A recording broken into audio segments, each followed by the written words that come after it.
what a peer support specialist is somebody with a mental health or substance abuse disorder, like Jacqueline said. Personally, I was diagnosed with PTSD and alcohol dependence, but that only is one part. As a child, I was diagnosed with ADHD. I was bullied. I had a suicide attempt at 14 years old. I have been in rehab for alcohol dependence. I've done a lot of things, a lot of dark days, and Jacqueline said we're not going to talk about dark days, but I think that helps highlight the better days. For me now, probably my greatest achievement is working with others, helping people. I have a passion for helping people and helping people with mental illness. The struggle is real. Like Augusta said, we have a disarray. We have people who are living on the streets. We have people who are actively psychotic and have no help for themselves. And I have taken it upon myself to try to give back in whatever capacity, whatever way possible. Part of what I do is I teach coping skills, not specifically the coping skills that I use, but things that might help somebody. We talk a lot about what helps you. There's 10 elements of recovery proposed by SAMHSA, the Substance Abuse and Mental Health Administration.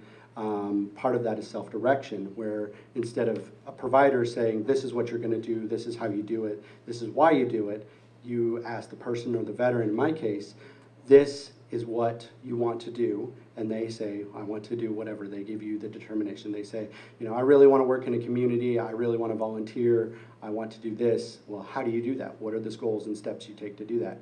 And for whatever reason, I don't know, but it just gives that person a benefit. It empowers them to make their own decisions. It empowers them to take responsibility for themselves, which is another tenet of SAMHSA's 10 elements. Augusta identified another thing as wellness, taking care of myself in areas such as financial, physical, spiritual, emotional, mental. All of these areas I need to take care of myself. And how do I do that? I set up goals. For me, my goals and kind of the successes, hopes, and dreams is working at the VA. That was always a goal. As a veteran, I had realized that I had a special certain, let's say, skills that, to quote Liam Neeson, I have a certain special set of skills. But that, I needed to use those to help others like myself. And that for me has been probably the greatest achievement, is finally getting to that. In my bio it says that I didn't work for a year, and I was actually, I wasn't making any money, I wasn't doing anything, and it felt horrible and depressing. And I didn't shower and I didn't bathe, but I was also taking care of a 2-year-old son. And how does that work? And my struggle was real. But I've also done other things, like I volunteer at NAMI doing something like this, speaking, telling my story.